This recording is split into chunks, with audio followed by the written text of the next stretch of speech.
We're excited to announce that our very own podcasting platform, Zencastr, has become a new sponsor to the show. Check out the podcast's discount link in our show notes and stay tuned for why we love using Zen for the podcast. You're listening to the Archaeology Podcast Network. You're listening to the Rock Art Podcast with Dr. Alan Garfinkel, a podcast about all things rock art. Send us your suggestions.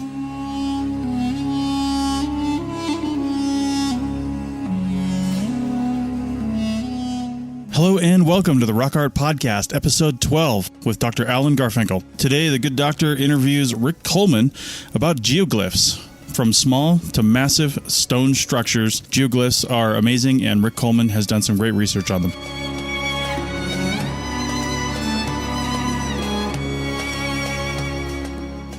Hello out there in Archaeology Podcast land. This is Dr. Alan Garfinkel. I'm the president and founder of the California Rock Art Foundation. And what we do is we identify, evaluate, manage, and conserve rock art both in Alta California and in Baja California.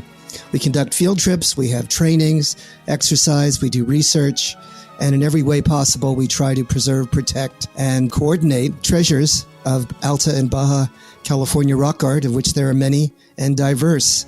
We also work closely with Native Americans and partner with them to recognize and protect sacred sites. So for more info about the fabulous California Rock Art Foundation, you can go to carockart.org. Also, I'm open to give me a call, 805-312-2261. We would welcome sponsorship or underwriting, helping us to defray the costs of our podcasts, and also membership in California Rock Art Foundation. And of course, donations, since we are a 501c3 nonprofit scientific and educational corporation. God bless everyone out there in podcast land. Well, hello out there in podcast land. This is your host, Dr. Alan Garfinkel, host of the Rock Art Podcast here on the Archaeology Podcast Network. I'm the founder and president of the California Rock Art Foundation. It's my honor to continue to do these episodes with some illustrious keynotes. If you care to learn more about us, the California Rock Art Foundation, it's carockart.org. And also, we're always interested in other guests, so if you find this podcast of interest and want to reach me, telephone number is 805-312-2261 or Avram, A-V-R-A-M, 1952 at yahoo.com. And with that, I'd like to introduce our guest for today on the 12th podcast we've done on the Rock Art Podcast. His name is Rick Colman. Rick, are you there? Yes, I am. Thank you. Well, Rick Colman is going to share his odyssey in terms of his adventures with all things anthropology, archaeology, and rock art. And then we'll lead that into providing a basis for his current research, which I'm sure you will find absolutely fascinating. And he has recently gone about documenting the giant ground figures that exist on both sides of the Colorado River in California and I believe in Arizona. And those are what's called in archaeological terminology in rock art as geoglyphs. So Rick, how did you get started in your passion for all things rock art, anthropology, and archaeology, might I ask? Well, first of all, let me thank you for letting me get on this podcast. God bless you. I'm honored. I'm honored that you made it on. They've been asking for someone who knows something about these giant ground figures, and I said, well, that's Rick Colman. So here you are today. Well, knowing something may be exaggerating a little bit. I'm pleased to be passing on some misinformation. Great. I'm not a professional. These guys are. And they made rock art and archaeology a passion. For me, it's been more of an avocation. I guess I might call myself a rock art nut, but I would never do that. And I've been chasing after the rabbit, so to speak, the rock art rabbit, since about 1997, 1998. What brought you into that field to begin with? You know, it's kind of like lost in the mists of time. I don't remember why I was interested in rock art. But as Carl Bjork once said, that rock art infects some people, use the expression nowadays. Yeah. And after they see some rock art, they become so fascinated they can't let it go. And it becomes an obsession. And there are a small group of us who are indeed obsessed and looking around for other opportunities. I started out by trying to visit every possible rock art site in Southern California and around there. and started acquiring a lot of photographs and started going afield and going into Arizona and into the Eastern Sierra. And after a number of years, I had a huge compendium of rock art photographs and visits and locations and logs and so forth. Do you have favorites that you've experienced? And if so, what tugs at your heart vis-a-vis your experience there? Why are you photographing these images, and what did you learn by those photographs, or what really provided you the impetus to capture those images? Well, when you look at rock art as a non-professional, I don't see an analytical portrait. I see the mind of an ancient person trying to communicate with his fellows and perhaps maybe even to the future. And so what I looked at when I started looking at these was I was fascinated more by the anthropomorphs, by the human figures, oftentimes stick figures, and by the very, very old, archaic, abstract kind of figures, which are totally mysterious. There's a lot of those abstracts in part of the Mojave and into Arizona, and there's a bunch of later anthropomorphs which are fascinating. And what is an anthropomorph? Anthropomorph is a representation of a human being, usually a stick figure, and probably the most famous of them are over in Coso with the shamans and so forth. But they do represent people, or they represent shamans, or maybe they represent the spirit of a person or a shaman. It's hard to say. Yeah. So you were fascinated, or might I say obsessed, with human figures, correct? Or even animal human figures. Sometimes there's a conflation between the two, correct? Yes, there is, and you wonder what that's supposed to mean. It was the very old archaic figures that are totally abstract and non-representational, and then later in time it was the figures of representing people that were very fascinating. When it came to animals, or what they call zoomorphs, there's been a lot of discussion about that as being hunting magic or attempts to impact the spiritual world. For some reason, those didn't talk to me that well, but it was the human figures that really talked to me. And so the human figures you seem to have a connection with personally or through some sort of spiritual association. What made you feel spiritual about these rock art images? What provided you with that insight about maybe the ritual or sacred or spiritual nature of these human figures? It's kind of funny because I'm basically not a spiritual person. Okay. I tend to be a very objective kind of, my profession was engineering, and that's the way I looked at things. And yet I was oddly drawn to these figures because they were trying to communicate to us.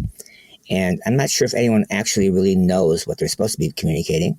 There are theories and so forth, but they spoke to me in some manner. I was actually going to use some of those figures for a book cover, which never happened. Give me some sort of an understanding of how you were able, as a dilettante, as an avocationalist, to learn the locations and the general settings of these rock art sites. How did you? I know that sometimes they're very secret. They're only allowed to be identified by professionals. They guard the site records and the locations. How are you able, Rick, to sort of get into that particular element? There's a secret cabal of people, who I shouldn't even mention at this point, who are rock art aficionados, avocational archaeologists, call them what you will, and they try and accumulate information about locations. And professionals, of course, have taken sworn oaths to not reveal anything, and there's actual federal regulations. And the casual, what do you call it, not quite a tourist in a positive sense, is not that interested. But for several of us, a number of us, we'd like to be able to visit sites that have not been visited by others, that are remote, that are untouched, that are not sullied by damage. And those locations are hard to come by, but it's kind of like a fraternity or a sorority. You get into that group and you promise you're never going to reveal that stuff, and you take care of it. You don't publish anything, no locations, and you kind of pass it on to the next generation or whatever. Those locations are important because in some cases, the actual state preservation offices, for example, in New Mexico, have information about sites they can't find anymore. And they would occasionally ask us to go out and try and locate these sites and relocate them. So the site information is the currency, it's the tender, it's what's of value. So if you can't find a site, you can't look at it, you can't photograph it, you can't do anything. So that information is extremely important and extremely well guarded. So I guess there's a group of people that I discovered or learned about being an academician. I call them rock art explorers who like to spend their weekends and every available moment relocating, discovering, or somehow capturing the images of these rock art sites. So I guess you might fit within that particular classification, correct? It's a sickness. It's a sickness. We would get together, maybe 6, 7, 8 people, and we would chart out a course, and we would put aside maybe 5, 6 days, and we would go down to these areas, and we would find them, and we would camp near them, and we would photograph them and keep on going. And we perhaps would cover maybe 1,000 miles in the course of a week and a half or so. And yet everyone trusted everyone else. No one's going to publish anything. Nothing would be revealed. But we would, along with looking at them and perhaps adding some images, we'd also look at them and try and discover whether there's been any recent damage or any problems with them. So in a sense, we were informal site stewards. So you'd be looking at the condition assessment to see what sort of natural or even environmental damage might have been occurring to these sites, so you would help in their management. Would you provide that information, or would that be something that you would give to some of the oversight agencies, or would you update site records? What would you do? I'll give you an example. At one point, we were at a location near Santa Fe, New Mexico, which is fairly well known, and up on the hill there was a shaman's cave, and there was some recent painting, graffiti that had gone on next to, luckily not actually over the petroglyphs, and someone had left a spray can in the bushes not too far away. And personally, I was terrified. They come back the next night and do some more spray painting. So I called the local BLM office and told them what was going on. They promised to get a law enforcement officer out there as quickly as possible. But, damage to rock art is not real high on the list of criminal activities when people are getting, other things are happening. And they're all understaffed. So I hung out there, went back there 2.5 days in a row to try and make sure that A, nothing had been moved, and B, there wasn't more damage. And finally, the gentleman showed up and took a report and so forth. And that may have been a little extreme, and I was actually living close by, so it wasn't that hard to do. But a lot of us feel a duty, let me say, to make sure that this stuff survives intact and keeps on surviving for a while. So yes, the short answer to my long discussion is, when we would contact the land manager, try to tell them what's going on, and ask them if we could help in any way. But we were not official site stewards in that regard. We were just kind of helping out. In a passing reference, you were talking about visiting the site and spending quite a few days there awaiting sort of the authorities to protect the site.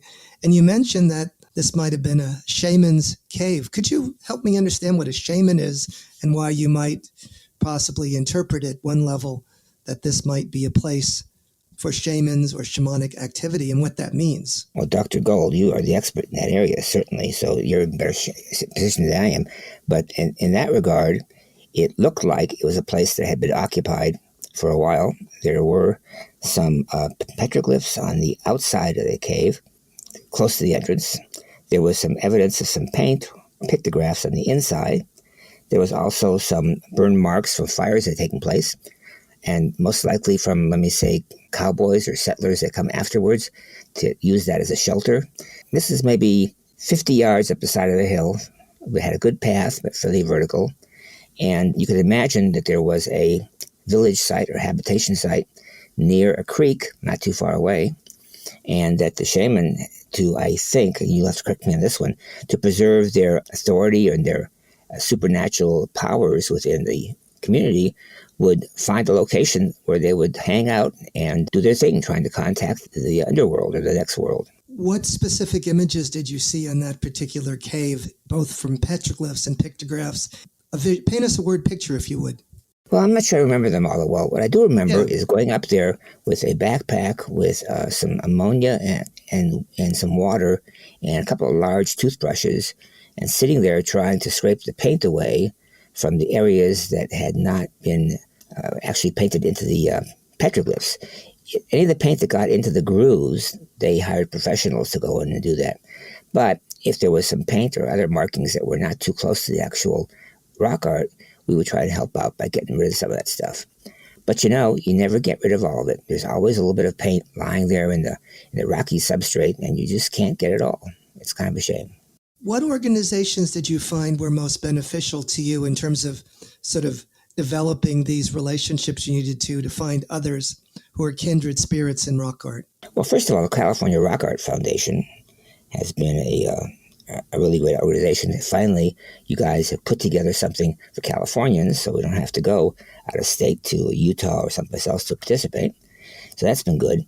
And in a less formal sense, there was no formal organization. We knew each other. And if you want to get involved with that kind of thing, you had to go through some sort of informal vetting process to make sure that you weren't going to reveal information that we considered sensitive. Now, how did you meet these people, or how did you know them previously? Just through word-of-mouth contacts. Word of mouth. Yeah. So I guess just by these contacts, are they people who have a background in any of these? Are they full-time avocationalists, or are they people who just have a passion? I think both. One fellow is 74, 75 years old and still get up the hill a lot faster than I can. There were several of those people. They tend to be a little bit older nowadays, which is a little depressing, because I wish I would see some more younger people get involved. But, they're working, they have a family, they got things to do. They'll show up sooner or later. I see.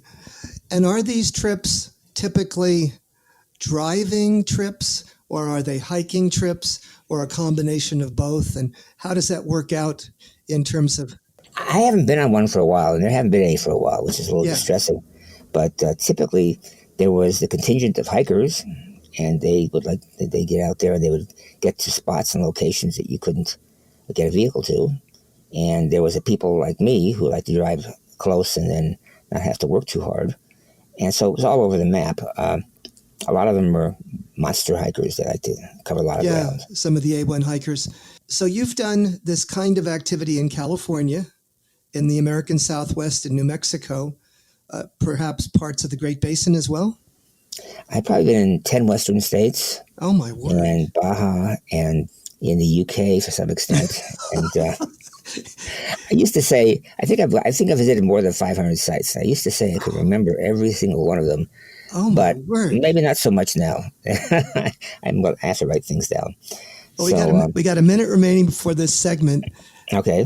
Give me one of the highlights of one of your favorite or most favorite or extraordinary visits. How's that? I think going down to Horseshoe Canyon, which is an extension of the parks in Utah, where they have some giant figures painted on the sides of the canyon walls. It was both a monster hike down and a very beautiful area. And that was probably one of the most impressive areas I've seen, except that you had to walk out at the end, which is not so great. But anyways, that was one of my favorites. So the hike was treacherous, and you got down there and you saw these magnificent figures. Are they paintings or petroglyphs? Oh, they were pictographs, and it wasn't that treacherous. It was well marked. It was like a 400 to 500 foot elevation gain. And what about the colors? What colors were they? In pretty good shape, because they were in overhangs, slightly overhung, and they had weathered well. It appeared like. That's fantastic. Well, that's it for this first segment, and in the next segment, we're going to talk about some of Rick Colman's current undertakings with respect to his adventure and his journey into the giant geoglyphs along the Colorado. See you on the next segment. Chris Webster here for the Archaeology Podcast Network. We strive for high-quality interviews and content so you can find information on any topic in archaeology from around the world. One way we do that is by recording interviews with our hosts and guests located in many parts of the world all at once. We do that through the use of Zencastr. That's Zencastr. Zencastr allows us to record high-quality audio with no stress on the guest. Just send them a link to click on, and that's it. Zencastr does the rest. They even do automatic transcriptions. Check out the link in the show notes for 30% off your first 3 months, or go to zencastr.com and use the code ROCKART. Looking to expand your knowledge of X-rays and imaging in the archaeology field? Then check out An Introduction to Paleoradiography, a short online course offering professional training for archaeologists and affiliated disciplines. Created by archaeologist, radiographer, and lecturer James Elliott, the content of this course is based upon his research and teaching experience in higher education. It is approved by the Chartered Institute for Archaeologists as 4 hours of training. That's in the UK, for those of you that don't know. So don't miss out on this exciting opportunity for professional and personal development. For more information on pricing and course structure, visit paleoimaging.com. That's PALEO imaging.com, and look for the link in the show notes to this episode. So it's your host, Dr. Alan Garfinkel, back again. Like a bad penny, I keep showing up. Yes, I'm back here with Rick Colman, And this is episode 12 of your Rock Art podcast. And in this particular segment, we're going to ask Rick to unfurl his reflections on how he developed a project to further investigate and describe and assess the nature and character of what's called the giant gravel figures or geoglyphs along the Colorado. Rick, why don't you get us started maybe with explaining to the audience in podcast land what a geoglyph is and explain to them about the character of a landscape with respect to the presence of these figures. I think you wouldn't be surprised that most people don't know that they even exist. Well, let me digress very briefly, if I may, before I launch the geoglyph thing. So 10 years have gone by, and I've got all these pictures. I'm getting slightly bored. Yeah, I mean, what are you going to do? Add another site, another 244th site that no one cares about? So I thought to myself, well, what would be different, new and different? Well, why don't we try taking some pictures of some of these sites in the evening, at night, when the Milky Way festoons the sky. And so I decided to, and I think I may have been the first person to do this, I decided to try and find some rock art panels that were facing exactly the right direction. They have to generally face north. And then try and find the Milky Way rising above the rock art panel at just the right time. And then try and illuminate the rock art panel while you're taking some pictures of the Milky Way, ending up with the picture that says, these ancient peoples really cared about the Milky Way because look where they put their rock art panel. Well, this may not entirely be true, and it did involve some technical difficulties, i.e. trudging out into the darkness with a flashlight and 30 pounds of photo gear, trying to find the place and then get back to the car afterwards. This became a little difficult, but we did get a bunch of interesting pictures and perhaps even originated that particular subgenre of rock art documentation. Well, I have to tell you, Rick, I don't mean to jump in, but these pictures that are produced in that fashion are some of the most eye-catching, wonderful, mysterious, remarkable images I've ever seen. They're just jaw-dropping in the sense you're seeing the image, a prehistoric image of hundreds or thousands of years ago, illuminated and then associated with the cosmos, with the gorgeous Milky Way. It's phenomenal. I mean, give me a break. I'm honored and blessed that you originated such a remarkable way to capture images of rock art. It's difficult. It was very challenging. The problem is that and here's a question that bothers me, is are we ascribing Western artistic values to an activity which was done by indigenous people here a long time ago? For example, is there any evidence outside of archaeoastronomy that people would wander out at night and look at the rock art panels and look at the sky and say, wow, that's really cool? Or is that something that we as Westerners have invented? I'm not sure what the answer to that question is. And Rick, I'm not sure either. I wasn't there. But I had a way back machine. But I do know incontrovertibly that I've seen archaeoastronomical sites that exist in native California that to me are very persuasive, and that the cosmos and the rising of the sun and the setting of the sun and also certain key celestial bodies like the moon and of course Venus were central and prominent and very, very important and had metaphoric significance and deep meaning to native people. And you know that too, Rick. Sure, of course I do. But one wonders whether they weren't just calendars at part of the time as well, because it was hard to get paper. So I went to the night landscape portion of it, and I found it more and more difficult to find people to go with me, because photographers who were used to very adverse conditions would come out with me, but they wouldn't come out a second time. It must have been my sparkling personality. I don't know. But it was also kind of a difficult thing to do at 3 o'clock in the morning. So we moved on, and I was hanging out with Eckhart Malotki, who is well known for many of his wonderful books on rock art in Arizona. And I was whining about the fact that I didn't know what to do next. I was tired of this stuff. What should I do? I wanted to do something that was worthwhile, but I didn't want to work real hard, blah, blah, blah, blah, blah. So he said, why don't you do something about geoglyphs? I said, geoglyphs? What's a geoglyph? Well, thereby hangs a tale. So what is a geoglyph? there's been lots of definitions. The one that I like that I've developed for myself is that it covers a lot of ground, but when you see one, you'll know it's a geoglyph. Now, what do I mean by that? Well, okay, so I like to think of them as, and this is an unofficial personal definition, as intentional marking of the earth in a symbolic fashion, which has a meaning and can be passed on. And so geoglyphs, unlike petroglyphs or even pictographs, are extremely fragile. They are perhaps the most fragile of all types of rock art. A petroglyph, that's going to survive a number of years. A pictograph, if it's well placed in a cave or an overhang, the paint will survive. But a geoglyph, well, all you got to do is a cow walks by and kicks a rock, or someone drives their car over one of the lines. You've lost a very valuable piece of cultural history that will never come back. So, Rick, I believe, now tell me if I'm incorrect, because you have a geoglyph man on this particular episode. Are most of the geoglyphs produced on what we might call desert pavement, or no? Not necessarily. Not necessarily, okay. Because there's a couple of different ways you can produce them. Please tell us. One of them has to, because geoglyph is kind of a basket term for all this stuff. Okay. Some people call them intaglios, where you're removing material from a surface layer to expose a layer underneath. And correct me if I'm wrong, but most petroglyphs really involve some sort of intaglio process. Sure. Unlike pictographs where you're painting. So there's been some discussion by some people, like Dr. Malaki, who said a geoglyph is the same as an intaglio. You can't use them separate terms. He's probably right, but I do anyways. Because a geoglyph can be things like rocks placed in a circle, or other kinds of markings that don't involve the removal of material to form a pattern, but they will involve the addition of rocks or other kinds of materials to form a pattern.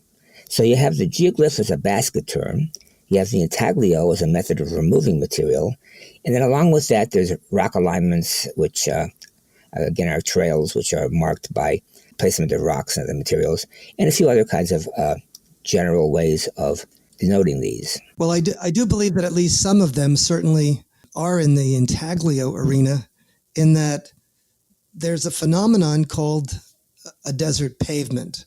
And sure. I guess this desert pavement, for those of you who've never seen it, is sort of a flattened area of desert varnished iron manganese coatings on rocks, where the natural environment, the natural elements, has sort of dismembered all of the elements, and it gets as hard as a rock, doesn't it? I mean, it's almost kind of a mosaic of intersecting stone, correct? Yeah, pretty much. I mean, it's if you've ever walked across a beach and your foot has gone through the crust on top of the sand and ended up down in the sand below, that's a kind of a silly example of what desert pavement might consist of. Usually it's much harder, it's more cement-like, but it can be damaged, that's for sure. So anyways, desert pavement is one way it's done. Sometimes they will take rocks, which are dark-colored, and they will scrape away material as though they were petroglyphs, except that they're happening on a horizontal surface. Some of these can be seen in Pilot Knob near parts of Yuma, Arizona, for example, on the California side. Yeah. So there's a variety of different types of geoglyphs, and there are different attempts to classify them. The ones that are of interest to me are the ones that were produced in an area, let's say, along the Colorado River Basin. And if you think about Interstate 8, going from perhaps the Ocotillo area out past Yuma to perhaps Gila Bend, those were the nexus of the kinds of activities that are happening in terms of geoglyph production by past cultures in that area. I think there's been an estimate that there might be 120, 150 actual geoglyphs out there, some of which have been lost, some of which have yet to be refound. This happened over a period of several hundred years, I believe. This was the territory of Yuman, Y-U-M-A-N speakers. Historically, I guess the Mojave Indians lived along both sides of the Colorado. Were there other groups as well historically that are in the vicinity of these geoglyphs? Yes, there are one or two other groups I think that were there whose name escapes me, they typically tend to be. There's a group called the Consolidated Tribes, which is an attempt to incorporate all the different tribes that had that were living on the eastern side of the Colorado, from about Yuma up to almost up to Blythe. Right. And so those tribes got together in an effort to, of course, exert more influence and to maintain their ancestral lands. I don't have a complete list in my head about who those would be, but certainly those three groups were very very I know there's the Mojave. I know there's they call it the Quechan, which is, I believe, spelled Quechan. I met with them when I was over there in that general vicinity. The Southern Paiutes were also very close there in terms of the Chemehuevi and the Havasupai. The Havasupai and the Wallapai as well were in that vicinity. So we have these geoglyphs. We know that they are either rock alignments or the removal or addition of the rock along these realms. What else makes them distinctive? What's different about a geoglyph than a rock art site? Well, the particular interest that I developed was at the same time that this was happening, I suddenly became enamored of drones and drone technology and photography.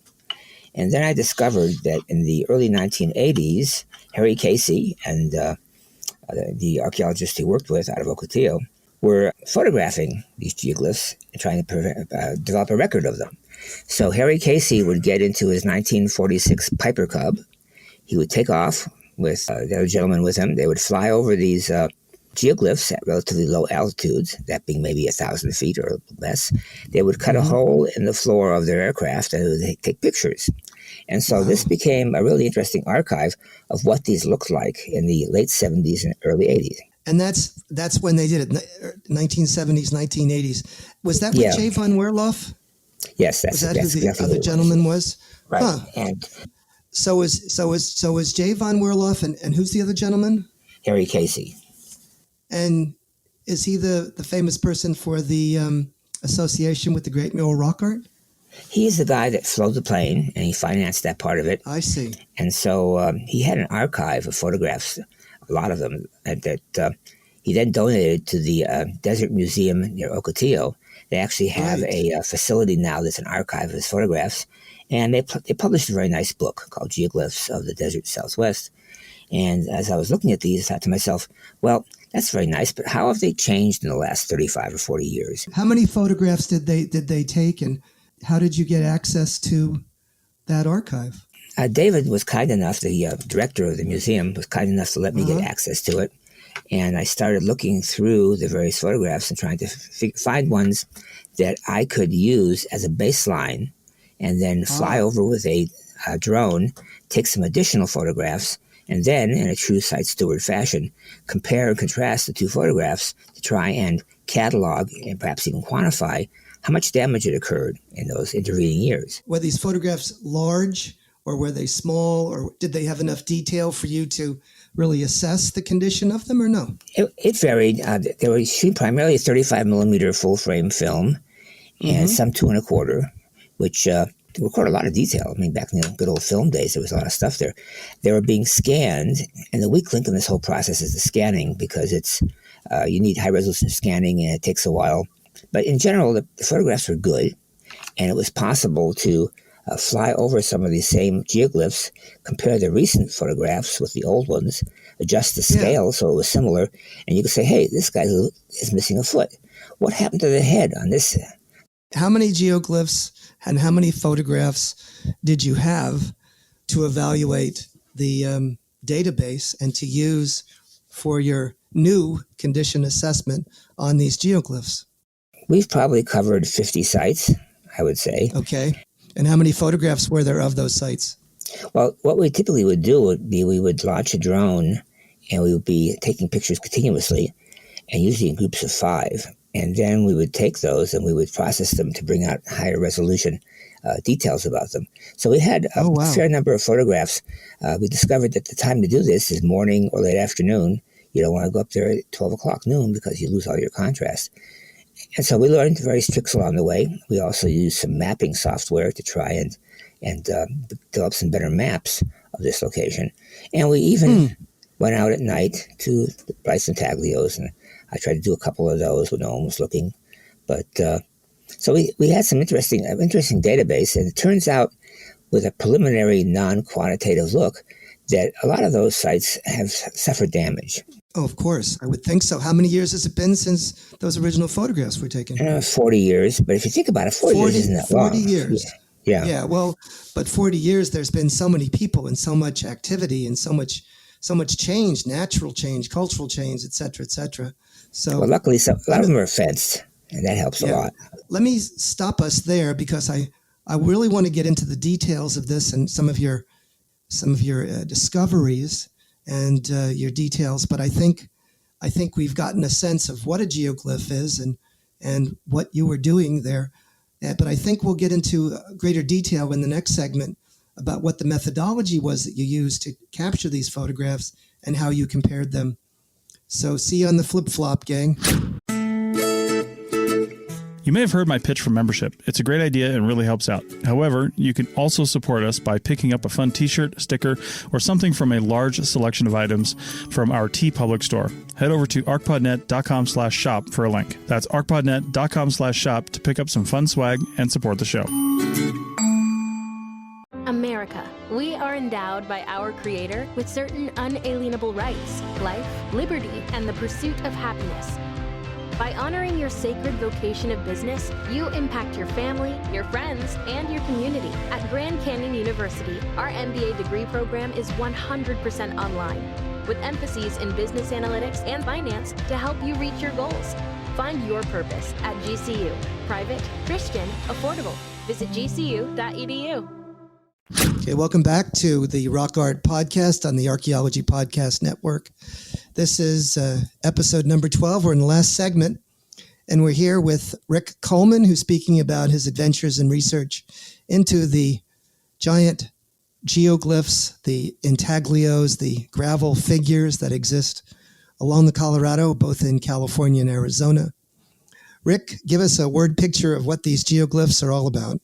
Okay, so we decided that we're going to go fly over the Parker Snake. The Parker Snake is fairly well interpreted. It's located near Parker, Arizona, and if you look on some maps, you'll find it. It's fenced, and it's in pretty decent condition. So we found some pictures from the 1980s, both aerials and ground figures of that Harry and the other gentleman had taken. J. von Werloff. J. von Werloff, thank you very much. For some reason, that sticks in my head. Anyway, so we decided we'd go out there. It was 3 o'clock in the afternoon. It was 95 degrees or so forth. And we drove out there, and we set up outside of the actual fenced area, and we launched our drone, and we flew over, and we started taking some pictures. The Parker Snake is maybe a couple hundred feet long and fairly well incised into the desert pavement, and it's pretty easy to see, and it's better late in the afternoon because you get more contrast. And so we flew over it from several different directions, and we got back, and we composited our images to get more detail, and we started comparing them with the images from the 1980s. And oh my God, the head's gone. What happened to the head? In the 1980s, the rattlesnake had a big head. It had 2 dark black stones for eyes, and it was well defined. But now there's nothing there. It's just a body ending with some dirt. Along the edges of the snake in the 1980s, whoever was doing it had put some dark sandy lines along the edge to further emphasize the sinuous body of the actual snake. Now, whether this is original from antiquity or whether it's been done recently, it's pretty hard to say. And also, the tail was well defined. So when we looked at our images from the recent overflight, the dark lines along the body were gone. The tail was not well defined. The eyeballs were gone, and the head was gone. And in the original photographs, the head actually had a representation of a snake's tongue coming out, the forked tongue kind of deal. That was all gone. And apparently it was gone before the area was fenced. That's a hypothesis on my part. I have no idea. Because I don't have any images from halfway through. I have the 1980s stuff and I have our stuff. But it was damaged. And if you were to reconstruct that image, would it be the same as the original one? I don't know. That's not my thing. But the fact of the matter is that these artifacts, these cultural resources, are extremely fragile, and something must have happened to it before it was fenced, or somebody came along and decided it might be fun to kick some stones around. Hard to say. Do you think that the native people, as they did in Australia, and I know that they did this also in my own research area in the Cosos, refreshed or somehow went back to those images and repacked or somehow curated them to make sure that they were powerful and magical and energetic? Do you understand what I'm saying? Yes, there's no doubt. As a matter of fact, I'll tell you another short story, which is Please. We were out at the Blythe Intaglios one Saturday morning, and we're going to look around and make some measurements and so forth. And there was a group of people wandering down the trail back towards the parking area with sticks and cape and brooms and shovels and so forth, and holding some smoldering sage at the beginning and the end of the line.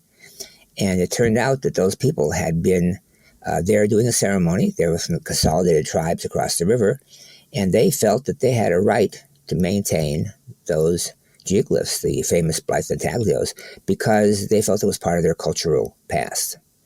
And this probably makes the BLM a little crazy because they're trying to preserve it as it is, while the native tribes are trying to put it back to where they think it was. So yes, the answer is yes, there is a maintenance function taking place, but not that many places, I don't think. Do you know, or do you have sort of hypotheses or guesses about what that snake meant to the people that crafted that image? I couldn't say. I mean, I've read accounts of what people think it might have meant. What do people say that particular snake? I believe it was a rattlesnake, wasn't it? Sure. Well, as I'm sure you know, Dr. Gold, the rattlesnake holds a very important place in the mythology and spirituality of the tribes of this area. Uh-huh. And so what was unusual, however, was to see the full body representation. As often as not, they're represented by stick figures or maybe even lightning bolt lines or other kinds of crosshatch lines. Yes. But this was a full-bodied image, and it had a head and it had eyes and a tongue and so forth. So the question is that, from what area does that come from? What era? Is that from the original era, whatever that may be? Was that a recent addition, let's say 50, 100 years ago? It's been obliterated now, so it can't have been too recent. It's for you guys, I think, to say what the actual, where that came from, what era it might have come from, and what's represented by it. Nice. So tell us a bit more about your project and your discoveries. How many geoglyphs did you in turn discover? And what was your assessment in terms of their size, their diversity? What was the subject matter? Well, we didn't actually discover anything because we were given information by a couple of different parties and permission, at least originally by the BLM, to go out and fly some of these sites. Okay. And they would be anywhere from 50 to a couple hundred feet long in terms of size. We did not do measurements at first because we didn't think of it. And someone during one of the presentations says, well, how long is it? And we went, I think we need a better experimental plan. So anyway, one of the things I'd like to do one of these days is go back and remeasure some of these. And we can do this fairly accurately from the air. Mm-hmm. So that's kind of on the books. And we have stuff we haven't published yet. I have a website that hasn't been completed yet, and we hope to disseminate some of this information to anyone who's interested. How many geoglyphs have you so documented at this point? Over 50, maybe 55, something like that. Were you able to find all the ones that Harry Casey and J. Van Weerloff had documented? No. And a couple of them we just... How many are missing, or how many have you not been able to find? Well, part of it is we don't have a good list of sites from the Harry Casey Van Weerloff era. They have a archive of photographs which are notated and very carefully preserved. Mm-hmm. But I'm not sure if there's an actual site list per se. Okay. Plus, they did branch out into rock alignments out in the Death Valley area and that sort of thing. So there's a lot of information there. Quite frankly, going out and visiting these things, the money, it's expensive. We have to cover our own travel expenses and buy the hardware and so forth, and we gladly share the information. But we're at the point now where we're kind of at diminishing returns. The first 50 are the good ones, and the next 50, well, it's hard to say. Okay, but you did inventory at least 50 geoglyphs along the Colorado, and you were saying there's probably that number or more additional? There's probably, according to Boma Johnson, there's probably 150 perhaps. And we covered the area from Ocotillo to Gila Bend, east and west, and then from Yuma up to Blythe, north and south. And that seems to be the nexus for all this activity. Now, have you published this material, or is there an archive per se that is available to the general public to see these images, or no? There will be. I mean, we're going to put some of this stuff out on a website that we're building right now. Great. And so they'll be able to see the original Harry Casey and Jay photographs side by side with the modern ones. And we hope to have a facility where you can slide one over the other and more easily see what the changes have been. And I'm hoping that somewhere along the line, somewhere within BLM can say, hey, this is an interesting tool. Maybe we can use it for policy making. If we can only spend so much money on fences, where should they go? How many of the geoglyphs would you say were fenced, and how many are not? We can't make a fair assessment. Okay. But I would say that of the ones we visited, maybe a third of them seem to be fenced. Okay. How many are fenced now? About that similar number. In other words, back in the early 80s, a lot of them were not fenced. Okay. But they are now, and they're interpreted and they're protected. And that's all it takes is a chain link fence about 3 or 4 feet high, and you've eliminated most of the damage, I think. Well, good. So would your recommendation at this point be to put fences around many more, or would you leave them alone and just let them be, natural? If they're left alone, they will degrade. They will degrade. Okay. Someone will drive over them. A cow will even by accident. By accident. So I think your recommendation would definitely be to protect them by fencing. Yeah, and a lot of them are. I mean, along the Colorado, there's a number of sites up on the bluffs above the actual Colorado on the western side. When you get there, you'll see they're fenced, and that's great. So. What do the native people believe about this? Are they happy that they are fenced and protected? Is that something that they feel is acceptable to them? I'm not sure I'm in a good position to judge that. Having had not that much contact. Yeah. But it seems to me like preservation is better than no preservation, with the idea that many people I talked to, many tribes in the New Mexico area, weren't all that excited about the white man's interest in their rock art. Right. And I've seen that myself. In fact, sometimes in terms of native people, they tell me they would rather have the images just be left alone and not protected or not viewed or not made knowledgeable in any way.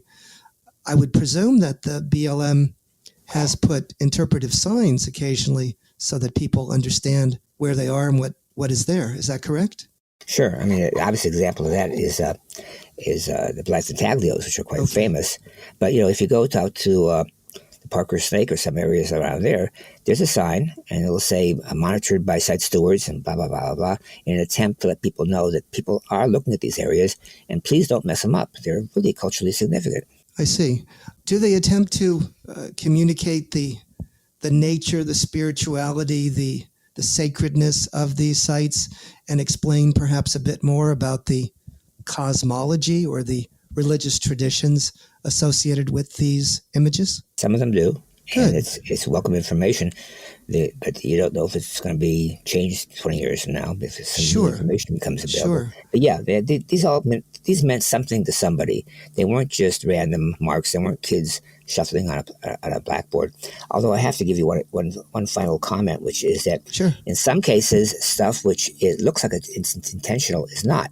For example, there's a dance circle or dance area out in the near south of Ocotillo, where the peoples would have regular dances.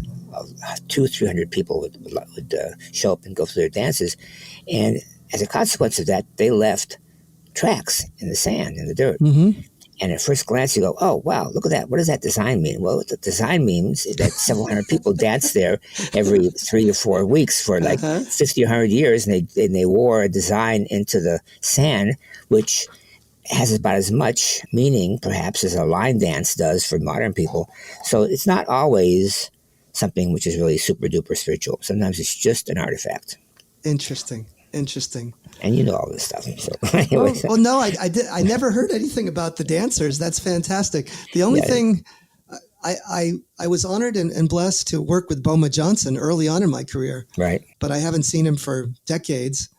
And I am familiar with some of Boehme's publications and some of J. von Werloff's, but what I find most interesting, I think, about the Mojave, as much as I understand their religious cosmology and their spiritual precepts, is they wrote their religious conceptions on the land.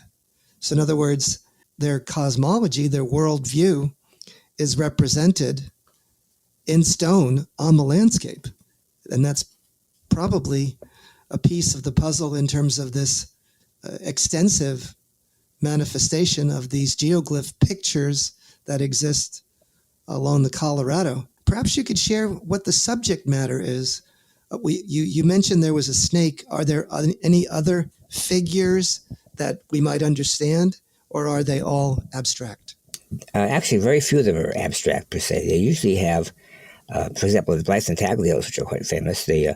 Every one of those figures represents perhaps part of their mythology in terms of their mythical supernatural beings and so forth. Uh-huh. And I found that in a lot of different locations, except the Schaefer. I think it's the Schaefer Dance Circle, where if you look at it from the air, it looks like an important pattern, but it's not. And let me close my end by simply saying, these peoples in general did not have the facility to fly up 400 feet, 500 feet and look down. In some cases, there might be a hill going over or something. And the people start wondering, well, how did they make these strange and unusual designs when they couldn't actually fly up in the sky and look down and see where they were going? And so that gave rise to the alien visitation, chariot of the gods thing, which is it's been a problem with this because it actually it hides the real meaning behind some of these things and brings in a woo element, which is not really welcome. Right. And for example, in Ocotillo, there's a very nice medicine wheel up on a hill, which has been, let's say, adopted by people who are, you may call them New Age spiritualists, and they show up there and they change the design, and they think they have a right to do so. And I don't know about that. I don't think they do. So in other words, we have an issue with co-opting some of the traditional religious manifestations by non-Native Americans in terms of trying to follow some New Age kinds of concepts. So it sounds like a cautionary note. Well, we have just a minute left. Any last-minute sign-offs or recommendations or reflections to close us out, Rick? Well, let me just say that on the website we're building, the cover photo is the Ocotillo medicine wheel. And you take a look at it and you tell me whether you think it's ancient or recent and what's been changed. It's interesting to look at it. Remarkable. Thank you, Rick Colman. I'm honored to have you as our guest today. It's been a lot of fun. Thank you for having me on. And see you next week out there in Archaeology podcast land. This is your host, Alan Garfinkel, signing off. Hope you enjoyed this episode. Have a good week.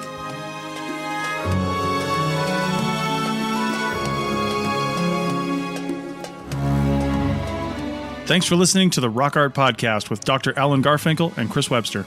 You can find this podcast on the educational podcast app Lyceum, Lyceum, and wherever you find podcasts. Find show notes and contact information at www.arcpodnet.com/rockart. Thanks for listening, and thanks for sharing this podcast with your family and friends.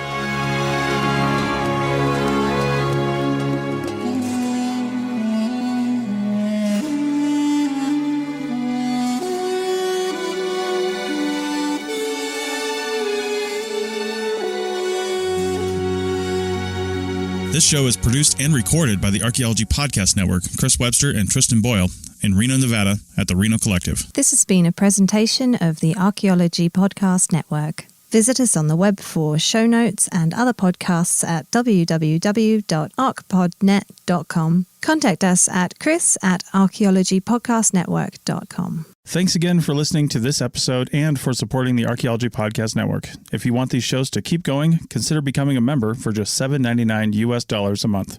That's cheaper than a venti quad eggnog latte. Go to arcpodnet.com/members for more info.